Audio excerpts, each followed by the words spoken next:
Bueno, vamos continuando con nuestra temática de nuestra huella.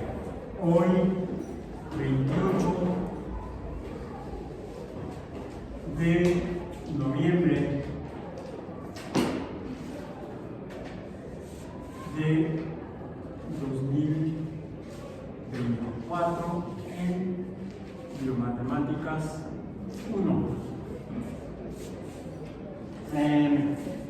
Hemos estado revisando últimamente funciones no lineales en general, salvo cuando vimos a las funciones trigonométricas formadas a partir de una línea recta, pero dentro de un círculo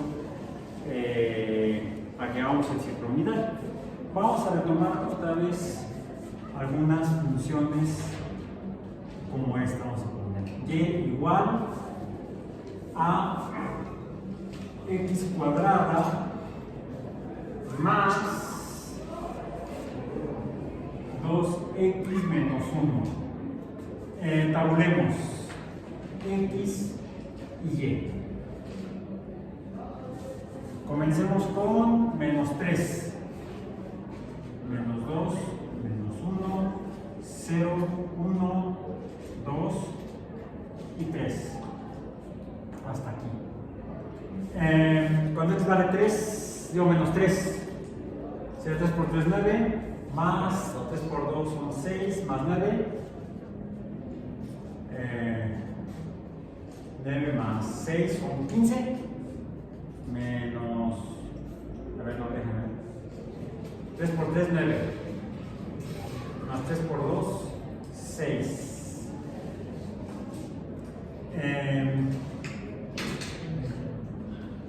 9 más 6 son 15, sí. Menos 1. ¿Cómo queda?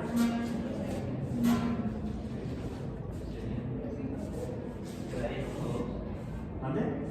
Como 2, porque menos 3 al cuadrado sería 9. Ah, sí, 9. Ah, es que es menos, perdón.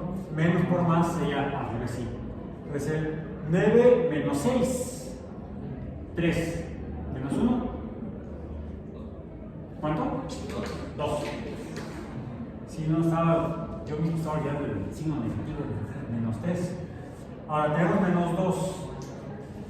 Menos por menos sería 4 más 4 menos 4. 0. Menos 1. Menos 1. ¿Cuál es igual a menos 1? Más 1 menos 1. Menos 2. Menos 2, sí. 1 menos 2 sería menos 1. ¿Sí? Y menos 1, menos 2. Cuando x igual a 0, menos 1. 0, 0 queda menos 1. Cuando x igual a 1, 1 más 2, 3.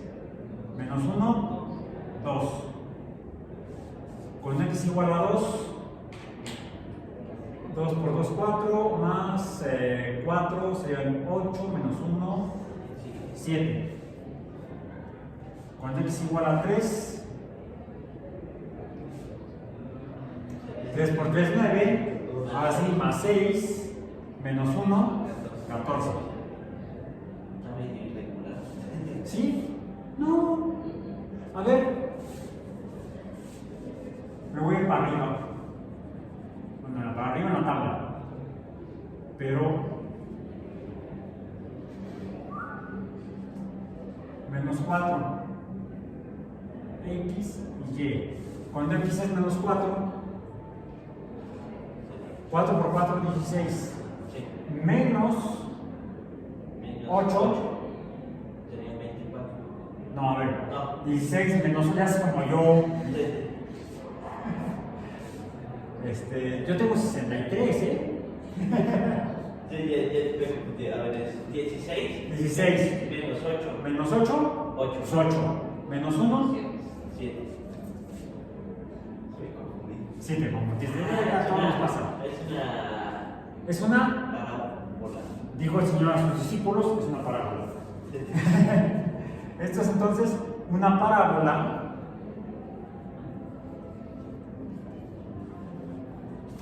con un valor mínimo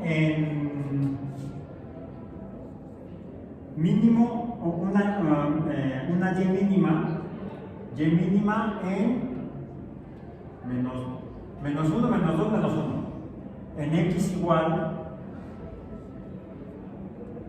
a menos 1. En x menos 1 quiere decir que la curvita está a la izquierda del eje de y. Si la dibujamos, dibújenla luego en su cuaderno en casa. Cruza el 0 en y, ¿dónde? ¿En qué valor tendríamos y igual a 0? ¿En qué valor de x? Pues así a ojo estará entre 0 y 1 de x. Entre 0 y 1 de x estaría un 0 de y el otro estaría entre menos 2 y menos 3. Aquí estaría el otro 0 de y. ¿Por qué? Aquí tengo un valor negativo, menos 1, acá tengo un positivo, más 2, aquí en medio está el 0. Quiere decir que esta parábola, que es cóncava arriba, cruza dos veces el eje de x. O sea, tiene dos valores de y 0. Si la dibujara yo aproximadamente, x, y, menos x, menos y, estará más o menos así. Más o menos. Donde este valor en y es menos 2 y aquí es menos 1 en y, no en x. Menos 1 en x es menos 2 en y, que es el valor mínimo en y, ya no baja más. Y cruza el eje de x. Si y tiene valor de 0, cuando x es igual a o aproximadamente, digamos, 2 puntos, no, hacia la derecha, o sea aquí, ya en 1, sería entre 0 y 1. Acá está el 1 en x. Y acá está el menos 3 y por aquí está el menos 2. Pues más o menos me quedó, fíjense, menos 1, menos 2, menos 3. 0 más 1. No me quedó tan chueca. Está más o menos bien dibujada. Para hacerla en unidades OBC, a ojo de buen cubero, quedó más o menos decente la parábola. Las parábolas son funciones no lineales. Esta dijimos que es cóncava arriba.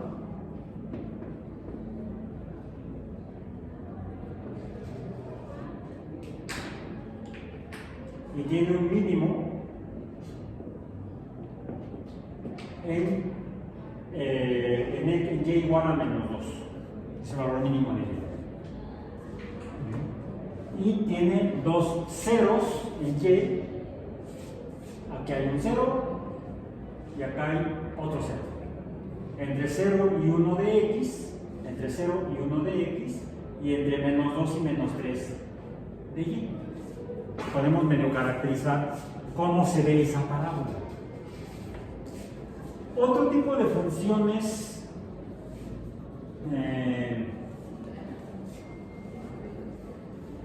no lineales son, por ejemplo, las funciones exponenciales. Y igual a n a la x. N a la x. Y estas dibujan curvas así, más o menos. Y hay otras curvas que se parecen a estas, que estas dijimos que bajan acá, las exponenciales, y tenemos aquí lo que llamamos una donde se acerca a x, puede ser en negativo o puede ser en positivo, se acerca a 0 en x, pero no llega a tocar x. Se comporta casi como si fuera paralela, no lo es realmente porque va disminuyendo, se acerca a este valor mínimo de y, vamos a decir, pero nunca tocará x, así como la dibujé yo esta. Y esto es a lo que llamamos esta curva que se acerca a la horizontal, le llamamos asíntota horizontal. Y esta que va corriendo paralela a y, en este caso el más y, podría ser el menos y también, se acerca a ser paralela a y, pero en realidad nunca lo es, aunque parece. ¿Cómo le llamamos a esta? Asíntota vertical. Aquí tenemos una asíntota vertical.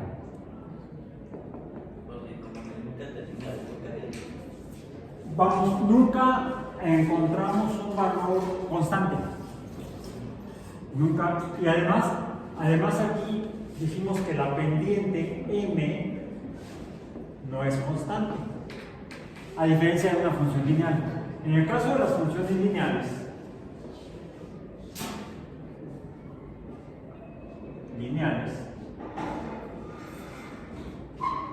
se definen porque la pendiente es un número constante. ¿Sí? En las funciones exponenciales como esta, no hay una pendiente constante, por eso es que son no lineales. Las funciones lineales se definen o se caracterizan porque tienen una pendiente constante, un constante. Esta m, vamos a decir y es igual a mx más otras cosas, decimos b. X es variable, pero m es constante. ¿Sí? Acá m, que podría ser, vamos a decir, un coeficiente, bueno, en realidad este coeficiente no existe así, no existe como tal una pendiente, la pendiente va cambiando. Bueno, sí existe una pendiente, pero no es constante, cambia. En el caso de las funciones cuadráticas o parabólicas tampoco tenemos una pendiente constante. Aquí también decimos que tenemos una pendiente que no es constante. Así es como definimos las funciones no lineales, porque no tienen una pendiente constante.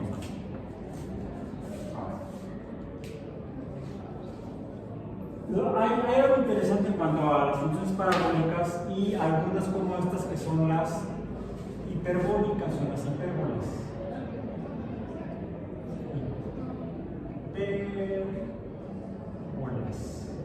Las hipérbolas se parecen a estas. Y estas las podemos encontrar cuando, por ejemplo, a ver, si yo dibujo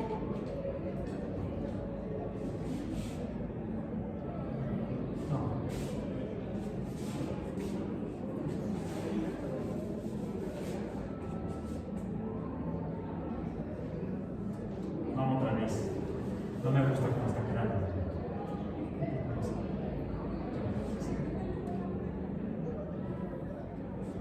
Más o menos. ¿Eso qué es? Aquí hay un ángulo. Pero si yo dibujo aquí una línea horizontal entre estos dos, ¿eso qué es? Puede ser producto de una ilusión óptica. Porque si ese, en lugar de verlo así, lo veo no, vamos a decir, paralelo al pizarrón, sino que se los inclino un poco, quizá vean que esta línea que vieron originalmente como línea recta no sería recta, sino que sería una curva. Y entonces voy a hacer esto con la recta.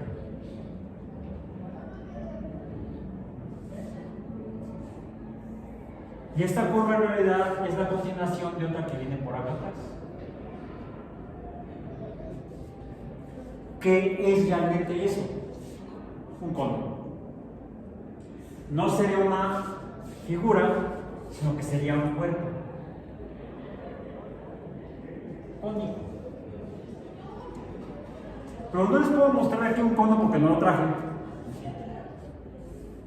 Un cono de veras, porque un cuerpo cónico tiene 3 dimensiones. ¿Y por qué no se robó un forro de tránsito? Porque si no estaría yo aquí, estaría en la alcaldía ahí. ¿Qué te digo? La verdad es que no me dio tiempo de pasar al currículo. Hoy ha sido un día bastante caótico porque hubo no sé si vieron que había una carpa en medio. Bueno, hay una carpa todavía ahí en medio del patio. ¿Sí? ¿Sí la vieron? Y hay ahí una ceremonia ceremonial. Parece una ceremonia organizada por el INAPAM. Puro viejito allá adentro. Yo estaba allá adentro. Porque fue una ceremonia de reconocimiento, sí, reconocieron ahí puro viejito. Profesores y profesoras y personal administrativo de la universidad que tiene más de 10 años trabajando en la universidad. Hasta 50 años. Sí, con razón, puro viejito algunos. Y ya anduve yo allá porque cumplí 40 años de trabajar en la universidad. Entonces fui allá a la ceremonia y ya no pude pasar al currículo a coger los conos. Salí corriendo para llegar a clase tarde a clase de física, terminé tarde clase de física y me vine para acá para llegar tarde a clase de biomatemáticas. Bueno, entonces ya no pude recoger los conos. Pero un cono es un cuerpo tridimensional. No se los puedo mostrar porque no lo traje. Ahí los tengo en el currículo, están bien. Pero sí puedo hacer una representación en 2 dimensiones de un cuerpo cónico. Es como cuando hago una representación en 3 dimensiones de un cubo. Un cubo también es un cuerpo en 3 dimensiones, que lo puedo representar si dibujo un cuadrado y a su lado y hacia arriba dibujo otro cuadrado. Tendrían que ser las dimensiones iguales y las esquinas las uno por diagonales.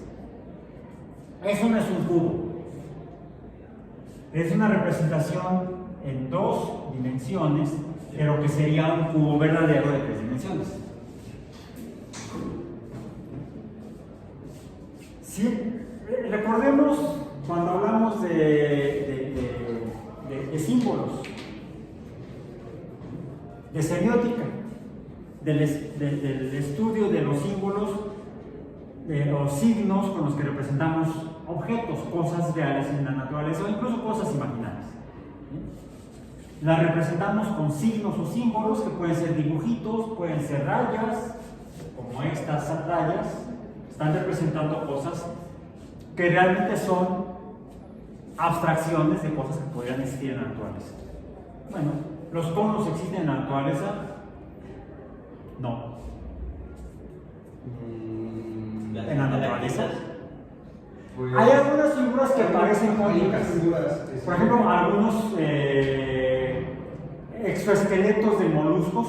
En las plantas aquí Pero es que no son conos. hay unos, pero No son conos. tiene la forma. A mí me No, es parece que hacemos una abstracción, hacemos una representación simbólica de un objeto real que no es un cono. Nosotros le decimos que tiene forma de cono. Incluso algunos exoesqueletos de moluscos, como caracoles, se parecen a conos. Algunos caracoles tienen forma parecida a un cono, pero no son conos porque no son como un cono de veras. Un cono de veras está formado por una superficie lisa, con una superficie continua que se puede trazar una línea recta sobre la pared del cono, entre donde se juntan todas esas líneas y el perímetro del círculo que forma la base del cono. ¿Sí? Esto es un cono de veras. Y nadie ha encontrado un cono de veras en el universo. Pero solamente que sea hueco. Bueno, puede ser sólido o puede ser hueco. ¿Se lo traigo? Si quieres la próxima clase, lo traigo la próxima clase. Pero eso tendría que ser un cono. Si no, sería parecido a un cono. Como las estalactitas que decimos se parece a un cono. Sí, las estalactitas tienen forma parecida a un cono, pero no son conos perfectos. Un cono, para ser cono, tiene que ser cono, o no es cono. Puede parecer cono, pero no sería cono. Sería semejante a un cono o un conoide. Es como cuando le preguntan a una persona cualquiera, le preguntan, ¿qué forma tiene la Tierra? Ah, es esférica. Tache. Si se toca uno con un geógrafo, ¿qué forma tiene la Tierra? Geoide. Tache. Y el geógrafo va a decir, no, ¿por qué la Tierra tiene forma geoide? En términos semánticos, no puedes, o en términos semióticos, no puedes definir algo con base en sí mismo. Porque ¿qué significa geoide? Sí, ¿qué forma tienen los humanos? Humanoide. Humanoide. ¿Sí? Como un geoide sería algo semejante a la Tierra. Si es que la Tierra es semejante a la Tierra, entonces es una Tierra esquizofrénica. Porque es parecida a ella, ni siquiera se identifica con ella misma. Medio se parece, pero no es. Quizás sí sea la Tierra esquizofrénica. No, la Tierra no. Los que viven en ella sí. En particular los humanoides. Bueno, los humanos. Muchos son humanoides. Bueno. Vayamos a la representación de algo que no existe en el universo, que es un cono. Como tampoco existen los cubos. No.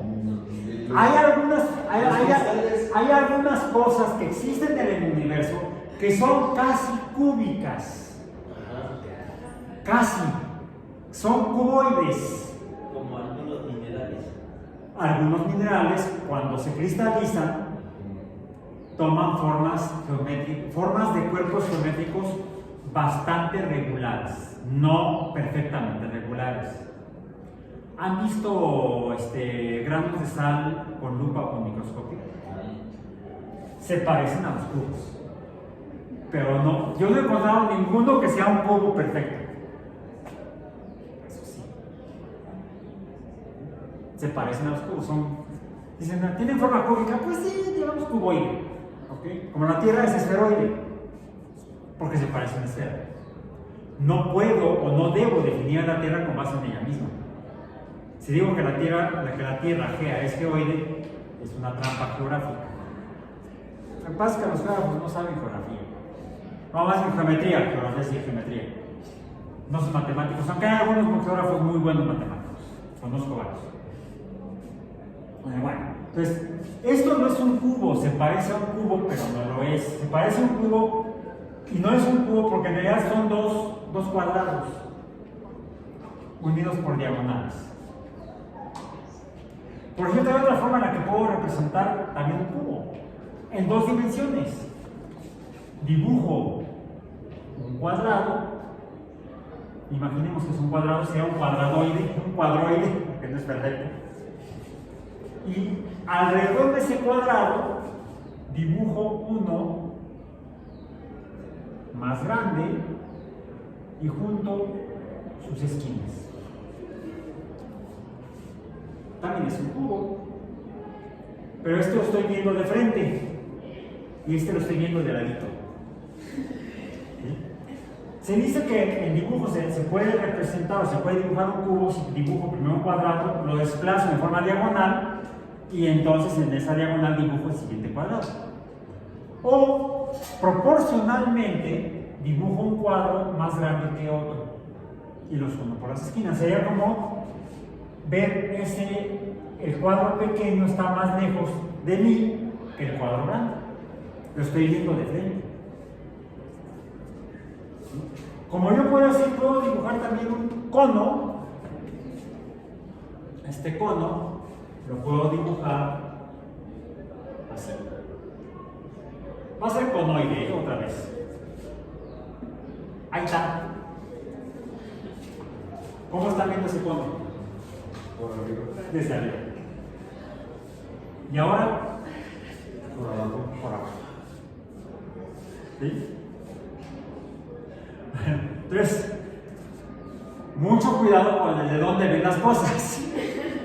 Nuestros sentidos pueden ser engañados. Depende desde dónde estemos observando la naturaleza.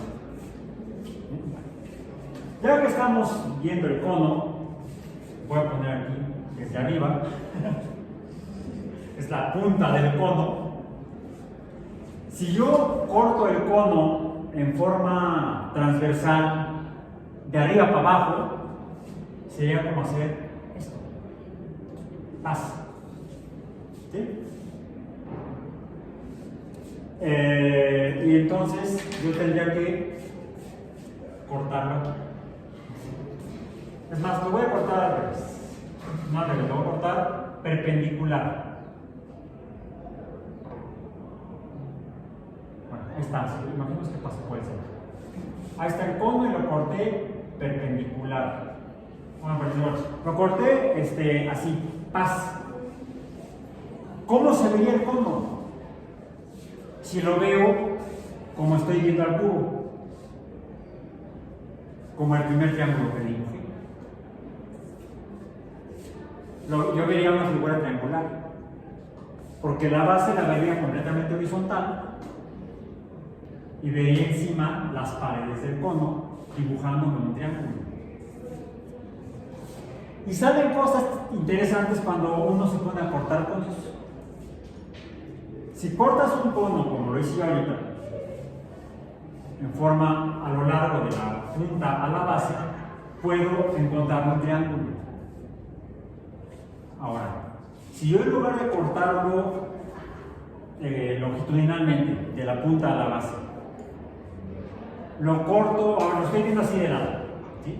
Completamente de perfil, pero estoy viendo la base horizontal. Y lo corto, me voy para arriba y lo corto así. Vamos a decir así. ¿Qué se dibujaría?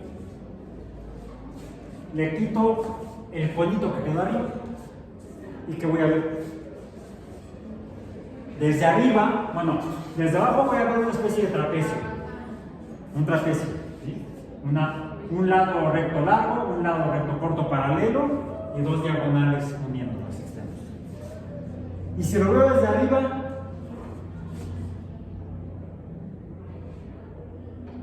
un círculo.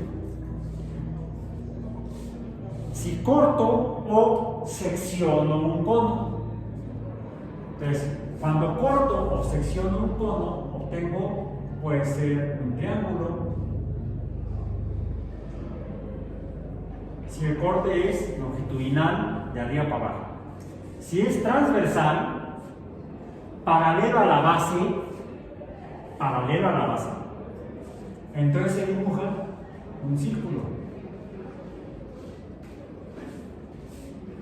Si en lugar de cortarlo paralelo a la base,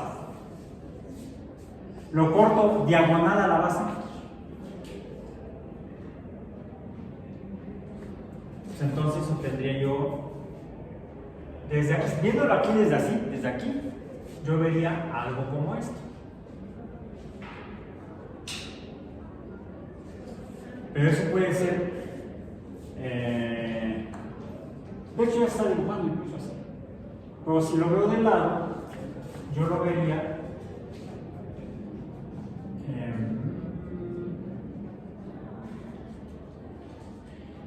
así, como esta superficie. Y ahora, ¿qué es? ¿Cómo se llama esto? Tiene un eje más largo y un eje más corto, perpendiculares. es una. Óvalo. Le podemos llamar óvalo, pero no lo llaman así los matemáticos, son muy mamones. Balón de fútbol aquí. No, porque el balón de fútbol americano tiene picos, tiene puntas. Se parecería más bien a un balón de. Si cortaran un balón de rugby, no tiene puntas. Los balones de fútbol americanos son horribles. Geométricamente son un problema.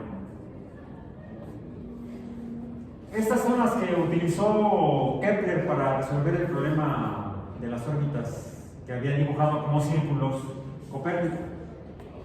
¿Cómo definió las órbitas Kepler? Como cuadradas. Contrario. Kepler era matemático, era majón.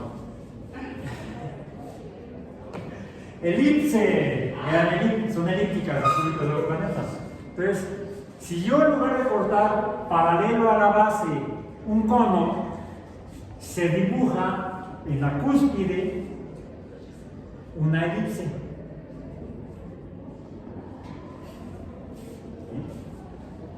Ahora, si yo corto el cono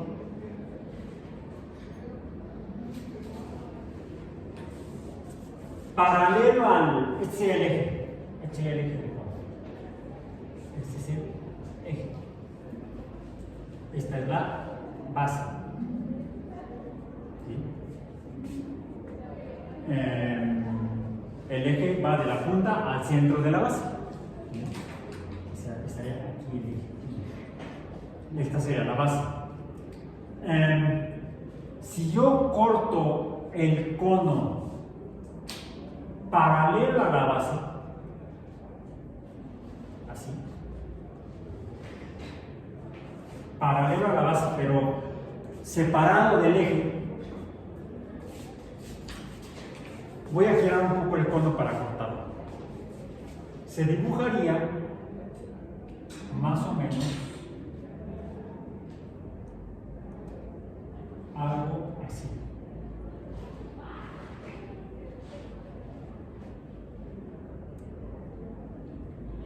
Ahí está. Este es el corte que hice yo aquí, nada más que giradito vamos a hacer. Aquí se forma una curva entonces. Una línea, no lineal, una línea curva. ¿Sí? Que la describe un tipo de función. Y aquí lo que se dibuja es una hipérbola.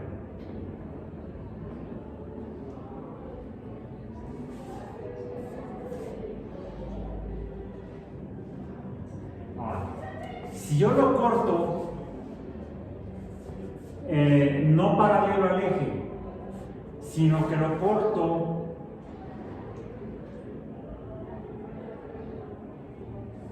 diagonal,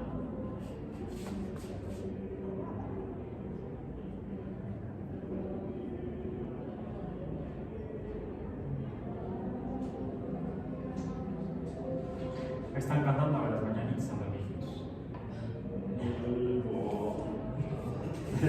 Mañana, si es que puedes todavía.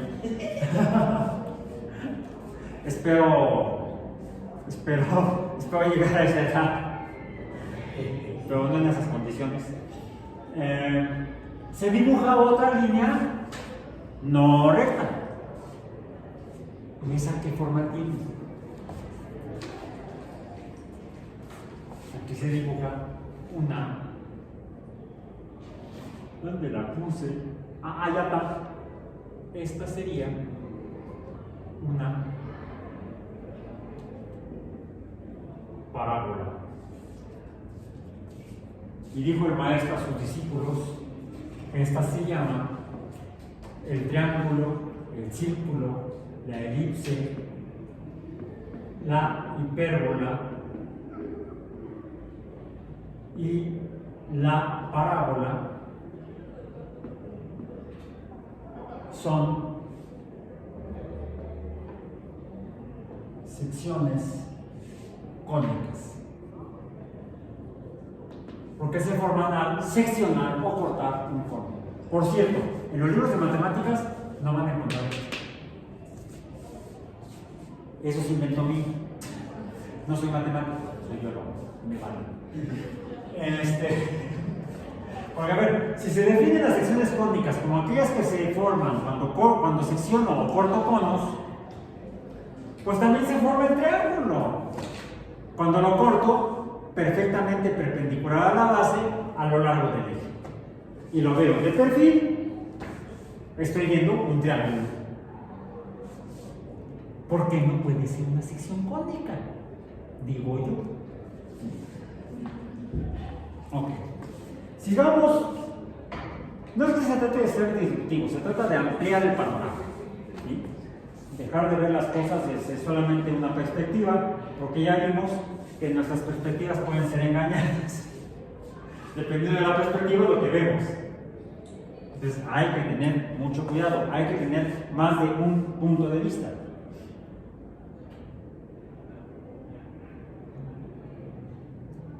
Bien. Entonces aquí repasamos las funciones lineales, las funciones cuadráticas, las funciones polinómicas, las funciones exponenciales, las hipérbolas, igual que las parábolas, dependiendo de cómo estén trazadas en el sistema cartesiano, podrán corresponder o no a funciones, porque finalmente son líneas curvas en el espacio, definidas por fórmulas o ecuaciones diferentes. Bien. Dependiendo de los términos de la función cuadrática, será la posición cóncava arriba, cóncava abajo, o cóncava derecha, cóncava izquierda que tenga una parábola en un sistema cartesiano. Lo mismo ocurre con las hipérbolas. Podremos tener hipérbolas, una hipérbola idónea. Una hipérbola idónea se dibujaría más o menos así. Esta sería una hipérbola. Es más, en lugar de poner aquí la línea subrayada continua, pongámosla para que identifiquemos esto como una hipérbola. Las hipérbolas también nos dibujan asíntotas verticales y horizontales. Pero podría suceder que nos topáramos por ahí con alguna hipérbola que pudiera darnos dos, aunque sea difícil, darnos dos valores de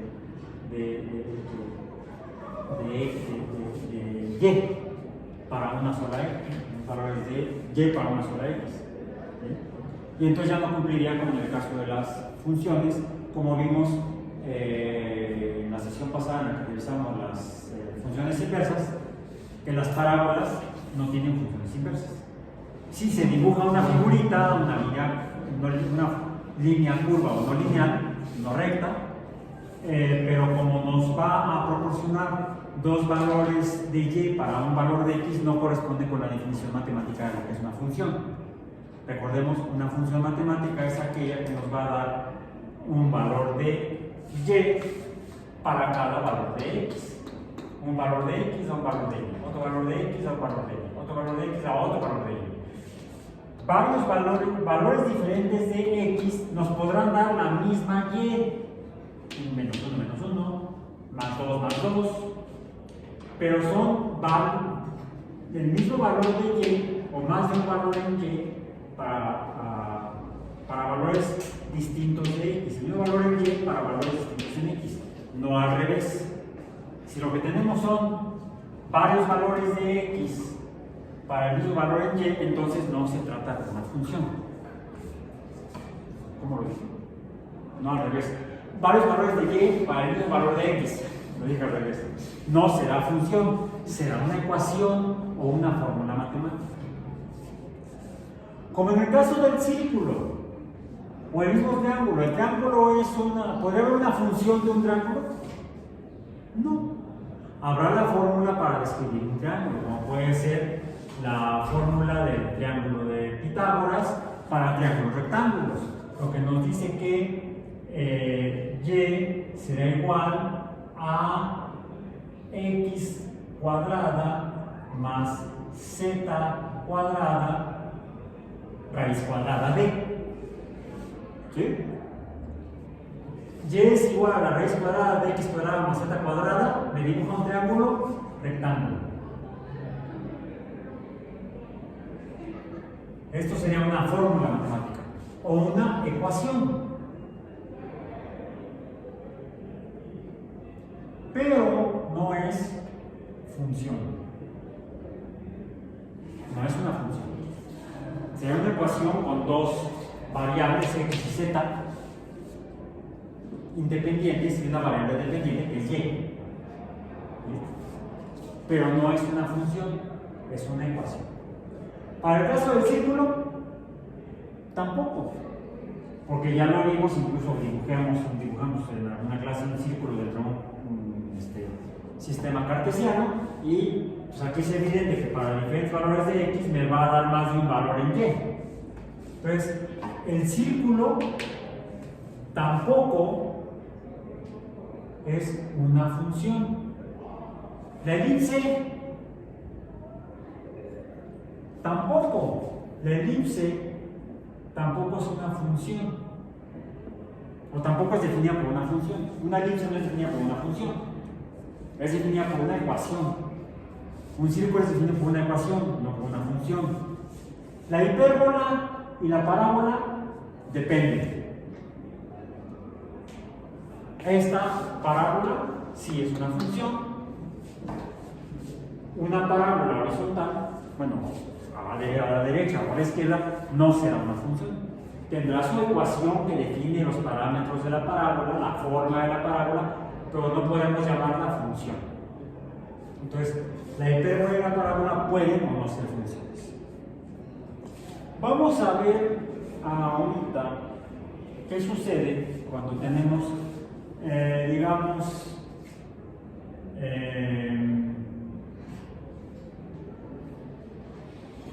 estábamos hablando que cuando tenemos cuando revisamos el teorema de Pitágoras, ¿cómo lo hicimos? Dibujando en un sistema cartesiano un círculo, imaginemos que es un círculo, y sería más fácil a la vez. Primero dibujo el círculo y luego le pongo el sistema cartesiano. Ahí está el círculo, y aquí trazo, hay otra vez.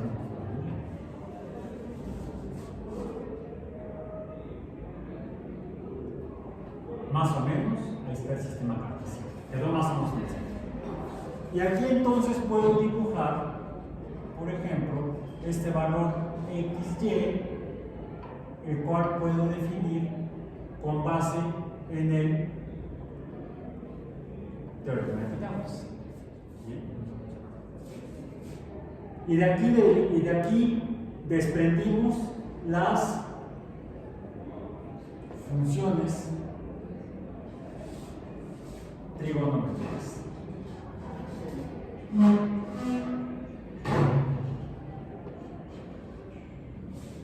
Bien.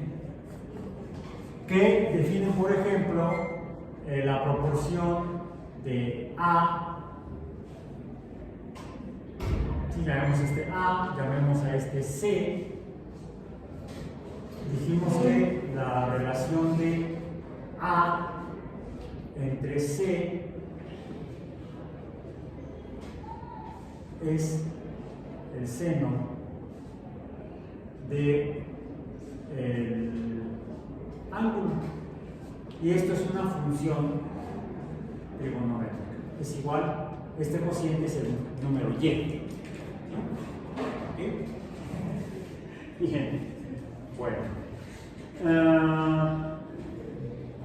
Y dijimos que de aquí podemos encontrar funciones trigonométricas con varios términos, como el A seno de AX más, decíamos, el coeficiente, la constante B. Pero podría tener ya fuera más, menos, más términos. Podremos encontrar funciones que finalmente esta depende de un ángulo. La magnitud del ángulo está definida sobre este cociente. Y esto está definido, digamos, si es un círculo, pues que C es el radio del círculo. Y aquí lo definimos cuando la variable es el ángulo. La variable es el ángulo. Pero ¿qué sucede si el radio fuera la variable? Si R fuera variable, ¿qué sucedería? Pues tendríamos que representarlo así. R del ángulo, la variable, esta sería la variable,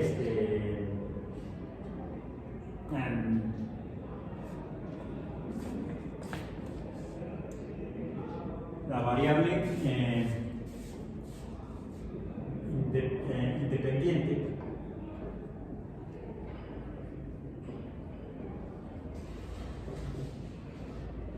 No, la variable dependiente, perdón, la variable dependiente. La variable dependiente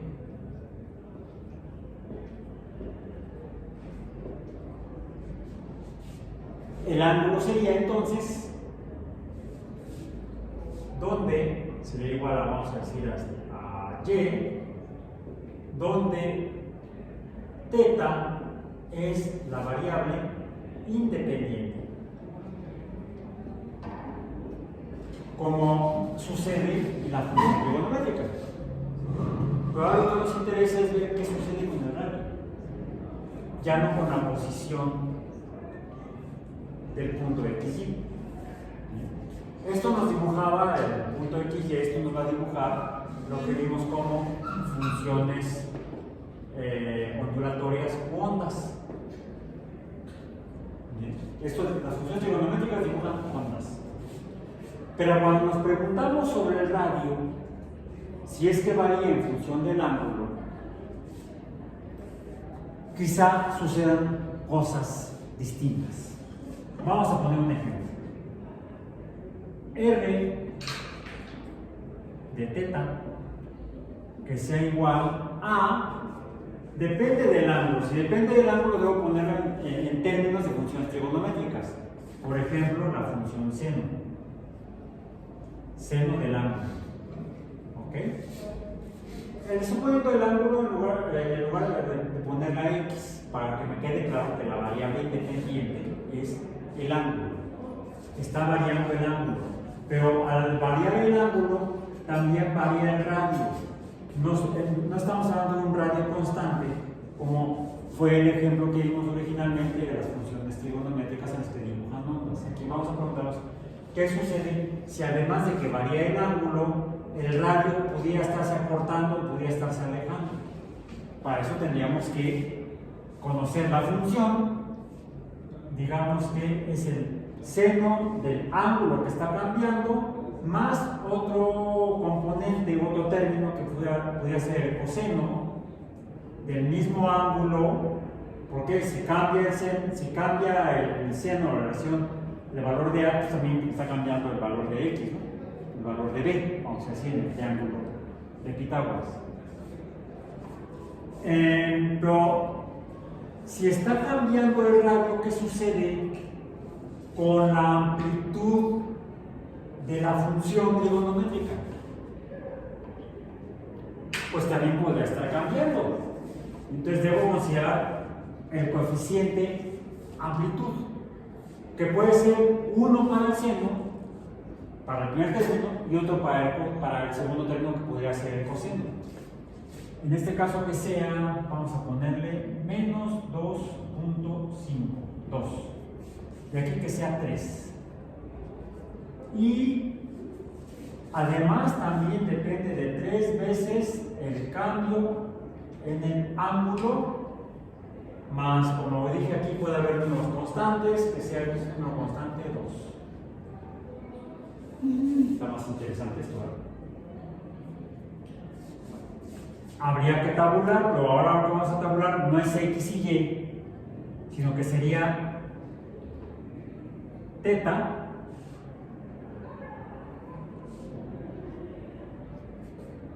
y el radio. ¿Cómo lo hago? El ángulo θ es, puedo calcularlo, puedo poner aquí los valores ya sea en grados o en pi radianes. Vamos a dejarlo aquí. Tabúlenlo. Hoy es jueves. Nos vemos el lunes. Y trae una gráfica, ya sea graficada en grados, tenemos que comenzar con cambios muy pequeños en grados. Comenzábamos con 5 grados, 10 grados, 15 grados. Aquí no llegamos ni siquiera a la mitad de la distancia entre el eje horizontal y el eje vertical. ¿Sí? 20. A ver qué les sale. Cuéntame, tabulo esa operación, ¿no? Háganlo en grados y háganlo también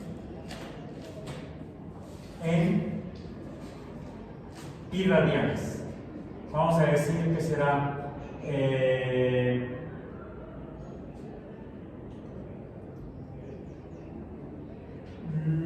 pi radianes. En pi radianes que sea un cuarto de pi. 2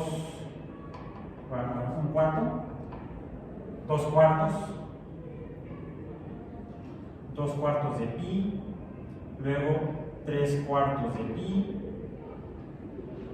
luego que sea pues 4 cuartos de pi, que sería un pi. O sea, aquí sería 3.14, 15, 92, 64, aquí sería la mitad, ¿sí? Y así ustedes deciden cuándo parar. Vayan obteniendo los valores de R y vayan graficando. A ver qué carambas sale. ¿Ok? Nos vemos entonces el martes. No, el lunes.